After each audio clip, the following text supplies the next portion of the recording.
ఈ వీడియోలో డిస్కస్ చేయబోతున్న ఇన్ఫర్మేషన్ అంతా కూడా purely education purpose only. Historical stock price movements అనేవి ప్రెజెంట్‌లో అండ్ ఫ్యూచర్‌లో కూడా అలాంటి మూవ్స్‌నే ఇస్తాయని ఎలాంటి గ్యారంటీ లేదు.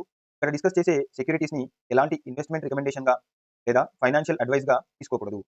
హలో ట్రేడర్స్, మీరు ఒక సింపుల్ పొజిషనల్ ట్రేడింగ్ స్ట్రాటజీ గురించి చూస్తున్నారా? డైలీ మార్కెట్ వోలటిలిటీతో మీ ట్రేడింగ్‌లో ప్రాబ్లమ్స్‌ని ఫేస్ చేస్తున్నారా? మీ ట్రేడింగ్‌లో పెద్ద మూవ్స్‌ని క్యాప్చర్ చేయాలనుకుంటున్నారా? డైలీ వచ్చే మార్కెట్ వోలటిలిటీతో ఇబ్బందులు పడకుండా హైయర్ టైమ్ ఫ్రేమ్‌కి వెళ్లి చాలా ప్రశాంతంగా, రిలాక్స్‌డ్‌గా మీరు ట్రేడింగ్ చేయాలనుకుంటే ఈ వీడియో మీకోసమే అండి. ఈ వీడియోలో 10 ఈఎంఏ పొజిషనల్ ట్రేడింగ్ స్ట్రాటజీ గురించి డిస్కస్ చేయబోతున్నామండి. మంత్లీ టైమ్ ఫ్రేమ్ చాలా రిలాక్స్‌డ్‌గా, ప్రశాంతంగా ఎలాంటి వోలటిలిటీ లేకుండా చేసే ట్రేడింగ్ స్ట్రాటజీ అండి. ఇది చాలా హై ప్రాబబిలిటీ ట్రేడింగ్ సెటప్ అండి. ఎందుకంటే మార్కెట్ యొక్క వోలటిలిటీని మనం అబ్జర్వ్ చేసినట్లయితే మనం డైలీ టైమ్ ఫ్రేమ్‌తో ట్రేడ్ చేస్తున్నట్లయితే హైలీ వోలటైల్‌గా ఉంటుందండి. ఎందుకంటే డైలీ వచ్చేటువంటి ఫ్లక్చుయేషన్స్ వల్ల మనం రియాక్ట్ కావాల్సి ఉంటుంది. అదే మనం వీక్లీ టైమ్ ఫ్రేమ్‌కి వెళ్ళినట్లయితే మనకు వోలటైలిటీ అనేది కొంచెం తగ్గుతుందండి. అదే మంత్లీ టైమ్ ఫ్రేమ్‌కి వెళ్ళినట్లయితే వోలటైలిటీ అనేది చాలా తక్కువగా ఉంటుంది. చాలా తక్కువ వోలటైలిటీ ఉండడం వల్ల మనం బిగ్గర్ మూవ్స్‌ని క్యాప్చర్ చేయడానికి పాసిబిలిటీ ఉంటుంది. మనం చేసే చాలా ట్రేడ్స్ అనేవి విన్ అవ్వడానికి హై ప్రాబబిలిటీ ట్రేడ్స్‌గా ఉండడానికి విన్ అవ్వడానికి చాలా పాసిబిలిటీ అనేది ఉంటుందండి. అందు గురించే మేము ఈ మంత్లీ టైమ్ ఫ్రేమ్‌తో 10 ఈఎంఏ పొజిషనల్ ట్రేడింగ్ స్ట్రాటజీ గురించి ఈ వీడియోలో డీటెయిల్‌గా డిస్కస్ చేయబోతున్నామండి. ఈ వీడియో మనకి ఎస్పెషల్‌గా పొజిషనల్ ట్రేడర్స్‌కి, స్వింగ్ ట్రేడర్స్‌కి అంటే ఎవరైతే ఒక 3-5 నెలలు హోల్డ్ చేయాలనుకుంటున్నారో అట్లాంటి వాళ్ళకి ఈ వీడియో చాలా బాగా యూజ్‌ఫుల్ అవుతుందండి. అండ్ షార్ట్ టర్మ్ ఇన్వెస్టర్స్ ఎవరైతే 2 లేదా 3 లేదా 5 సంవత్సరాలు ఇన్వెస్ట్ చేయాలనుకుంటున్నారో అలాంటి వాళ్ళకి కూడా చాలా బాగా యూజ్ అవుతుంది. Next momentum investors and momentum traders వీళ్ళందరికీ కూడా ఈ స్ట్రాటజీ అనేది చాలా యూజ్‌ఫుల్‌గా ఉంటుందండి. హాయ్ ఫ్రెండ్స్, ఎలా ఉన్నారు? Welcome to our channel swing trader Telugu. No options, no futures, only equity. చాలా ప్రశాంతంగా, రిలాక్స్‌డ్‌గా మార్కెట్ ఫ్లక్చుయేషన్స్‌కి లోను కాకుండా ట్రేడింగ్ చేసేటువంటి ఒక simple and easily executable trading strategy అండి. సో, ఈ వీడియోకి సంబంధించిన బేసిక్స్ వచ్చేసి మనం ప్రీవియస్ వీడియోలో ఇన్వెస్టర్స్ కోసం టెక్నికల్ అనాలిసిస్ అనే వీడియోలో డీటెయిల్డ్‌గా డిస్కస్ చేశామండి. మీరు ఆ వీడియోని ఖచ్చితంగా చూసిన తర్వాత ఈ వీడియోని చూసినట్లయితే మీకు ఈ 10 EMA positional trading strategy with monthly time frame అనే స్ట్రాటజీ చాలా ఈజీగా, క్లియర్‌గా అర్థమవుతుందండి. కాబట్టి అందరూ కూడా టెక్నికల్ అనాలిసిస్ ఫర్ ఇన్వెస్టర్స్ అనే వీడియో చూసిన తర్వాత ఈ వీడియోని చూడగలరు. So now what is positional trading? మనం ఏదైనా ఒక కంపెనీ యొక్క షేర్స్‌ని బై చేసి కొన్ని నెలల పాటు హోల్డ్ చేసి మనం సెల్ చేసినట్లయితే అటువంటి ట్రేడింగ్ స్ట్రాటజీని మనం పొజిషనల్ ట్రేడింగ్ స్ట్రాటజీ అంటామండి. ఇక్కడ మనం కొన్ని నెలల పాటు స్టాక్స్‌ని హోల్డ్ చేస్తున్నాము. Like 3 months, 5 months, 7 months up to 1-2 years వరకి కూడా మనం ఆ పర్టిక్యులర్ స్టాక్స్‌ని హోల్డ్ చేసి సెల్ చేస్తూ ఉంటామండి. అటువంటి ట్రేడింగ్ స్ట్రాటజీని మనం పొజిషనల్ ట్రేడింగ్ స్ట్రాటజీ అంటాము. ఇక్కడ మనం డిస్కస్ చేయబోయే మంత్లీ టైమ్ ఫ్రేమ్‌తో 10 ఈఎంఏ పొజిషనల్ ట్రేడింగ్ స్ట్రాటజీ వచ్చి మనకి స్వింగ్ ట్రేడర్స్‌కి కూడా చాలా బాగా యూజ్ అవుతుంది.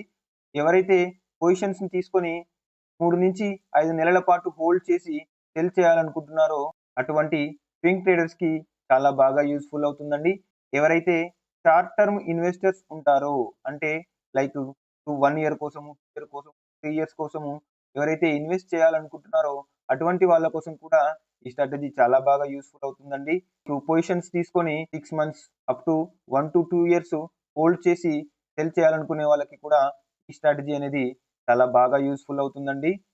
సో, మనం ఈ 10 ఈఎంఏ పొజిషనల్ ట్రేడింగ్ స్ట్రాటజీకి కావాల్సిన టెక్నికల్ టూల్స్‌ని మనం అబ్జర్వ్ చేసినట్లయితే మనకి 3 టెక్నికల్ టూల్స్ అవసరమవుతాయండి. ఒకటి candlestick pattern, 2 moving average, 3 time frame. So, candlestick pattern వచ్చేసి మనకి బుల్లిష్ ఎంగల్ఫింగ్ ఈ విధంగా ఒక రెడ్ క్యాండిల్‌ని సర్పాస్ చేస్తూ ఏర్పడే గ్రీన్ క్యాండిల్‌ని మనం బుల్లిష్ ఎంగల్ఫింగ్ అంటామండి. సో, ఈ బుల్లిష్ ఎంగల్ఫింగ్ అనే క్యాండిల్ స్టిక్ ప్యాటర్న్ అనేది మనకి ఈ 10 ఈఎంఏ పొజిషనల్ ట్రేడింగ్ స్ట్రాటజీకి కావాల్సిన మెయిన్ క్యాండిల్ స్టిక్ ప్యాటర్న్. ఒక్కొక్క క్యాండిల్ ఒక మంత్‌ని చూపిస్తుంది. Next moving averages. మనకి కావాల్సిన మెయిన్ మూవింగ్ యావరేజ్ వచ్చేసి 10 ఈఎంఏ అండి. అంటే 10 ఎక్స్‌పోనెన్షియల్ మూవింగ్ యావరేజ్. ఈ 10 ఈఎంఏ వచ్చేసి లాస్ట్ 10 మంత్స్ యొక్క క్లోజ్ ప్రైస్ యొక్క యావరేజ్ వాల్యూని మనం 10 ఈఎంఏగా చెప్తామండి.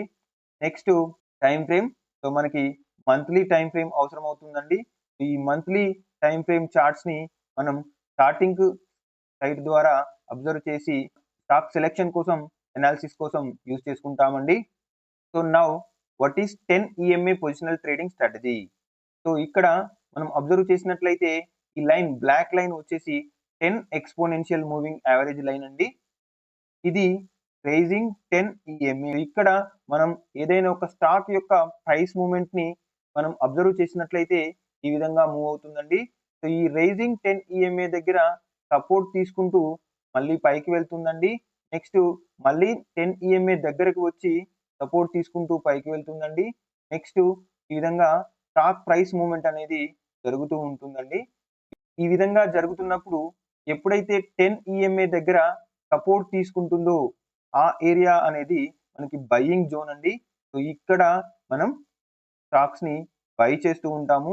సో ఇవన్నీ కూడా మన బయింగ్ పాయింట్స్. ఇక్కడ రైజింగ్ 10 EMA దగ్గర స్టాక్ ప్రైస్ అనేది ఎప్పుడైతే సపోర్ట్ తీసుకుంటుందో అక్కడ మనం బై చేస్తూ ఉంటాము. ఎప్పుడైతే 10 EMA నుంచి చాలా దూరం వెళ్తుందో అక్కడ మన సెల్లింగ్ పాయింట్స్ అండి. ఇవన్నీ కూడా సెల్లింగ్ పాయింట్స్. ఇక్కడ మనం సెల్ చేస్తూ ఉంటాము. సో 10 EMA నుంచి దూరంగా ఉన్నప్పుడు సెల్ చేస్తూ ఉంటాము. 10 EMA దగ్గరలో మనం బై చేస్తూ ఉంటాము. సో ఇది ఈ 10 EMA పొజిషనల్ ట్రేడింగ్ స్ట్రాటజీ యొక్క బేసిక్ ఐడియా. ఇంకా డీటెయిల్డ్‌గా మనం అబ్జర్వ్ చేసినట్లయితే ఇక్కడ ఇది బ్లాక్ లైన్ వచ్చేసి 10 EMA అండి. రైజింగ్ 10 EMA అంటే అప్ ట్రెండ్‌లో ఉన్నటువంటి 10 ఎక్స్‌పోనెన్షియల్ మూవింగ్ యావరేజ్. ఇక్కడ మనం స్టాక్ ప్రైస్ మూవ్‌మెంట్‌ని మనం అబ్జర్వ్ చేసినట్లయితే ఎప్పుడైతే 10 EMA దగ్గర ఒక బులిష్ ఎంగల్ఫింగ్‌ని ఏర్పరుస్తూ పైకి వెళ్తుందో అక్కడ మనం స్టాక్స్‌ని బై చేస్తూ ఉంటామండి. సో ఫర్ ఎగ్జాంపుల్ ఇక్కడ స్టాక్ ప్రైస్ వచ్చేసి మనకి బులిష్ ఎంగల్ఫింగ్‌ని ఏర్పరిచిందండి.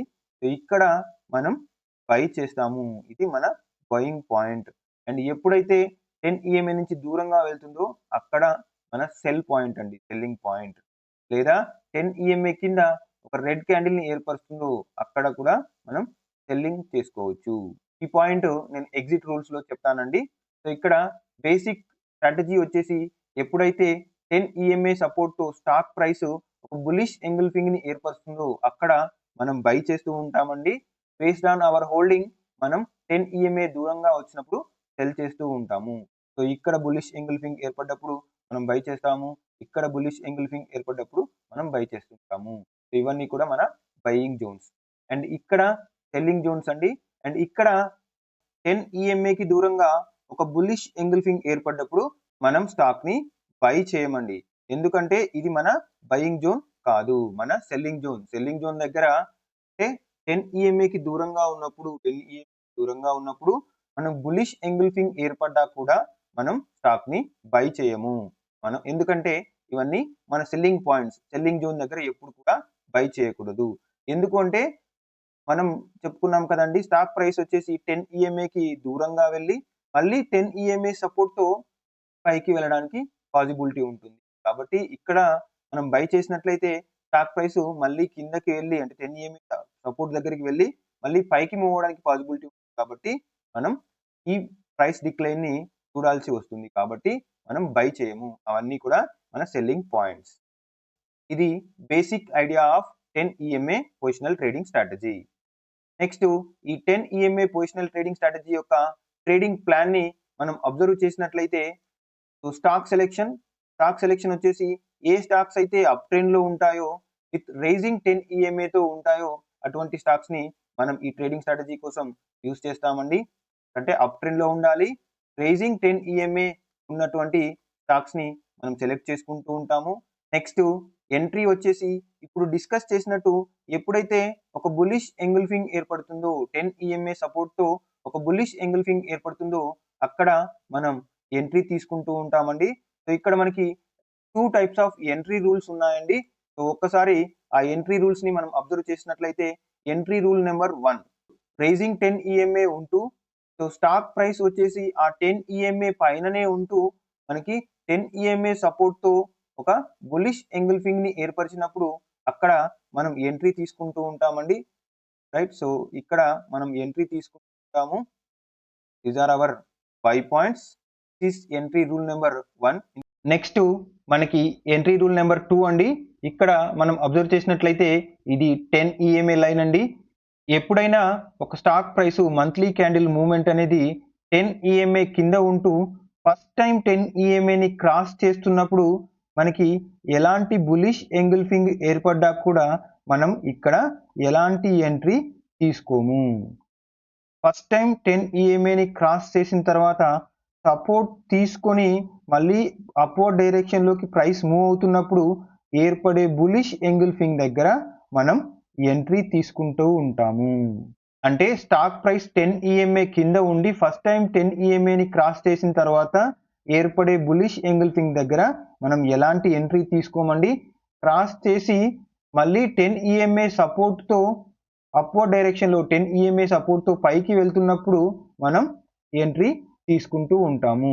ఆ బులిష్ ఎంగుల్ఫింగ్ దగ్గర అక్కడ ఏర్పడే బులిష్ ఎంగుల్ఫింగ్ దగ్గర ఎంట్రీ తీసుకుంటూ ఉంటాము. మనం ఇక్కడ అబ్జర్వ్ చేసినట్లయితే ఈ స్టాక్ ప్రైస్ మళ్ళీ 10 EMA కిందకి వెళ్ళి మళ్ళీ 10 EMAని క్రాస్ చేస్తూ పైకి వెళ్ళింది అనుకోండి, ఇక్కడ ఏర్పడే బులిష్ ఎంగుల్ఫింగ్ దగ్గర కూడా మనం ఎలాంటి ఎంట్రీ తీసుకోము. ఎందుకంటే 10 EMA కింద కంప్లీట్ రెడ్ క్యాండిల్ ఏర్పడి మళ్ళీ పైకి వెళ్ళింది కాబట్టి మనం ఎంట్రీ తీసుకోము. మళ్ళీ ఎప్పుడైతే 10 EMA సపోర్ట్ దగ్గర ఒక బులిష్ ఎంగుల్ఫింగ్ ని ఏర్పరుస్తుందో అక్కడే మళ్ళీ మనం ఎంట్రీ తీసుకుంటూ ఉంటాము. సో ఇది ఎంట్రీ రూల్ నెంబర్ 2 అండి. Right. So stock selection completed, entry rules completed. Next stop loss. So stop loss వచ్చేసి మనం ఏ క్యాండిల్ దగ్గర ఎంట్రీ తీసుకుంటూ ఉంటామో ఆ క్యాండిల్ యొక్క లోని స్టాప్ లాస్ గా పెట్టుకుంటూ ఉంటామండి. లేదా మనం బులిష్ ఎంగుల్ఫింగ్ ని బేస్ చేసుకుని ఎంట్రీ తీసుకుంటున్నాం కాబట్టి మనం ఆ బులిష్ ఎంగుల్ఫింగ్ లో ఉన్న ప్రీవియస్ రెడ్ క్యాండిల్ దీని యొక్క లోని అయినా మనం స్టాప్ లాస్ గా పెట్టుకోవచ్చండి. సో జనరల్ గా మనకి 7 to 12 లేదా 7 to 15% స్టాప్ లాస్ అనేది మనకి వస్తుందండి. So based on candles length. కాబట్టి ఇది కొంచెం ఎక్కువ స్టాప్ లాస్ వస్తుంది. బట్ రివార్డ్ కూడా అదే విధంగా ఉంటుందండి. ఎందుకంటే మనకి 1:3, 1:5, 1:10, 1:15 రిస్క్ రివార్డ్ వచ్చేటువంటి ట్రేడ్స్ ని కూడా మనం ఈ ట్రేడింగ్ స్ట్రాటజీలో అబ్జర్వ్ చేయొచ్చండి. Next position size. Position size వచ్చేసి మనకి మన టోటల్ క్యాపిటల్లో 10 to 15% పొజిషన్ ని మనం ఒక పర్టికులర్ ట్రేడ్ లో ఇన్వాల్వ్ చేస్తామండి. ఇక్కడ పొజిషన్ సైజ్ రూల్ ని మనం అబ్జర్వ్ చేసినట్లయితే మనకి ఫర్ ఎగ్జాంపుల్ మన టోటల్ క్యాపిటల్ 10 lakhs అయినట్లయితే అందులో మనం ఒక 10% అంటే ఒక 1 lakh రూపీస్ ని మాత్రమే ఒక పర్టికులర్ ట్రేడ్ లో ఇన్వాల్వ్ చేస్తామండి. So this is 10% of our total capital. ఈ 1 lakh రూపీస్ ని కూడా ఒకేసారి ఒక పొజిషన్ లో ఇన్వాల్వ్ చేయకుండా 2 times అంటే 50,000 ఒకసారి, ఇంకొక 50,000 ఇంకొకసారి మనం యాడ్ చేసుకొని మనం మన పొజిషన్ ని క్యారీ చేస్తూ ఉంటాము. ఇక్కడ మనం గమనించినట్లయితే ఒక బులిష్ ఎంగుల్ఫింగ్ ఏర్పడుతున్నప్పుడు ఒక రెడ్ క్యాండిల్ ని ఒక గ్రీన్ క్యాండిల్ సర్పాస్ చేస్తున్నప్పుడు అంటే ఎప్పుడైతే సర్పాస్ చేస్తుందో, ఎప్పుడైతే బులిష్ ఎంగుల్ఫింగ్ ఏర్పడడం స్టార్ట్ అవుతుందో అక్కడ మన ఫస్ట్ ఎంట్రీ తీసుకుంటూ ఉంటామండి. అంటే అక్కడ ఆఫ్ పొజిషన్ అంటే 50,000 పొజిషన్ తో మనం ట్రేడ్ తీసుకుంటాము. మంత్ ఎండింగ్ లో month last 1 or 2 trading sessions లలో మనం క్యాండిల్ యొక్క స్ట్రెంత్ ని బేస్ చేసుకుని ఇంకా పెరిగినప్పుడు సెకండ్ ఎంట్రీ తీసుకుంటూ ఉంటాము. సెకండ్ ఎంట్రీ రిమైనింగ్ 50,000 పొజిషన్ ని యాడ్ చేసుకుంటూ ఉంటాము. సో ఫస్ట్ ఎంట్రీ వచ్చేసి ఎప్పుడైతే బులిష్ ఎంగుల్ఫింగ్ ఏర్పడడం స్టార్ట్ అవుతుందో అప్పుడు మనం హాఫ్ ఆఫ్ ద పొజిషన్ ని తీసుకుంటాము. మంత్ ఎండింగ్ లో మళ్ళీ మనం ఆ క్యాండిల్ యొక్క స్ట్రెంత్ ని బేస్ చేసుకొని, ప్రైస్ మూవ్మెంట్ ని బేస్ చేసుకొని మనం సెకండ్ ఎంట్రీ ఇంకొక remaining half of the position ని తీసుకుంటూ ఉంటాము. ఇది మన పొజిషన్ సైజ్ రూల్ అండి. నెక్స్ట్ వచ్చేసి ఎగ్జిట్ అండి. సో ఇక్కడ మనం ఎలా ఎగ్జిట్ తీసుకోవాలి, ఎక్కడ మనం మన పొజిషన్ ని సెల్ చేసుకోవాలి అని మనం అబ్జర్వ్ చేసినట్లయితే మనకి ఎగ్జిట్ రూల్స్ 2 రకాలుగా ఉంటాయండి. ఒకటి స్వింగ్ ట్రేడర్స్ కోసము లేదా పొజిషనల్ ట్రేడర్స్ కోసము మనం ఒక రకమైన ఎగ్జిట్ ని ప్లాన్ చేసుకోవచ్చు. లేదా షార్ట్ టర్మ్ ఇన్వెస్టర్స్ ఎవరైతే ఉంటారో వాళ్ళకి ఒక రకమైన ఎగ్జిట్ రూల్ ని మనం చూసుకోవచ్చండి.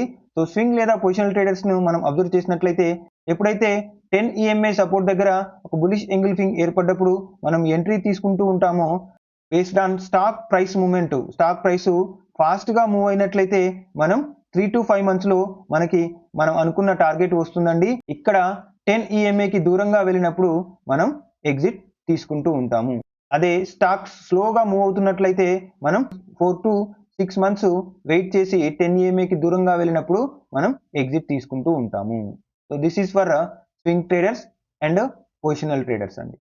అదే మనకి short term investors even positional traders కూడా ఈ సెకండ్ ఎగ్జిట్ రూల్ని తీసుకోవచ్చండి.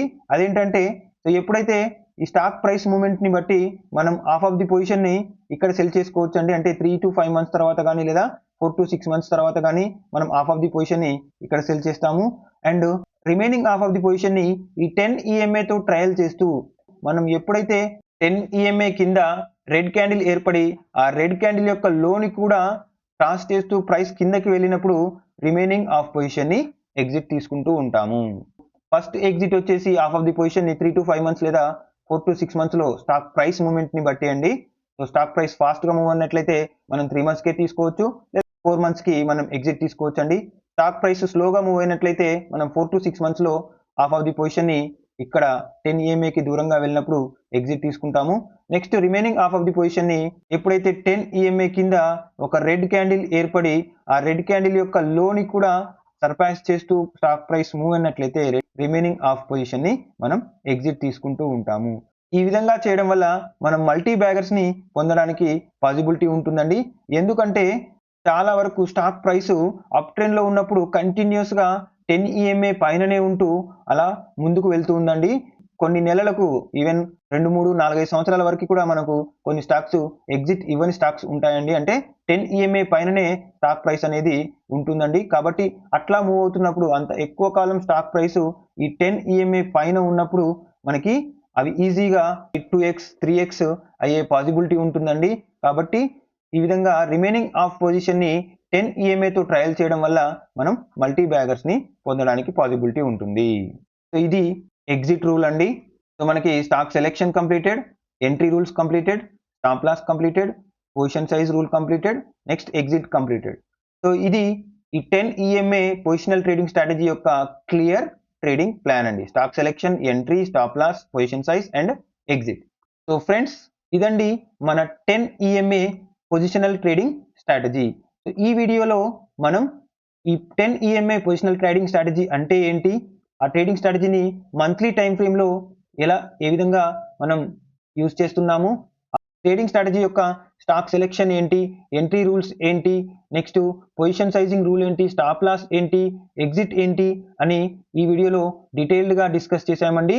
సో ఈ వీడియోకి సంబంధించి మీకు ఎలాంటి క్వశ్చన్స్ ఉన్నా, ఎలాంటి డౌట్స్ ఉన్నా మాకు కామెంట్ చేయండి, మేము ఖచ్చితంగా క్లారిఫై చేస్తామండి. ఫ్రెండ్స్ మనం ఈ 10 EMA positional trading strategy part 1 వీడియోలో డీటెయిల్డ్గా స్ట్రాటజీ గురించి డిస్కస్ చేశామండి. నెక్స్ట్ ఈ 10 EMA పొజిషనల్ ట్రేడింగ్ స్ట్రాటజీ యొక్క పార్ట్ 2 వీడియోలో చార్టింగ్ స్క్రీనర్ని, స్టాక్ సెలెక్షన్ని మరియు డిఫరెంట్ ఎగ్జాంపుల్స్తో ఈ స్ట్రాటజీ ఏ విధంగా వర్క్ అవుతుంది, ఏ విధంగా మనం ట్రేడ్ మేనేజ్మెంట్ చేసుకుంటాము, స్టాప్ లాస్ ఎక్కడ పెట్టుకుంటాము అని డిఫరెంట్ ఎగ్జాంపుల్స్తో డీటెయిల్డ్గా పార్ట్ 2 వీడియోలో డిస్కస్ చేద్దామండి. పార్ట్ 2 వీడియో కోసం వెయిట్ చేయండి. Thank you. ఫ్రెండ్స్ మన వీడియో నచ్చినట్లయితే లైక్ చేయండి, మీ ఫ్రెండ్స్కి ఫ్యామిలీ మెంబర్స్కి ఉపయోగపడుతుంది అనుకుంటే షేర్ చేయండి, మీకు ఎలాంటి ఇన్ఫర్మేషన్ కావాలన్నా కామెంట్ చేయండి, అండ్ ఫైనల్లీ మన ఛానల్ని సబ్స్క్రైబ్ చేయండి. Thank you. Me swing trader Telugu.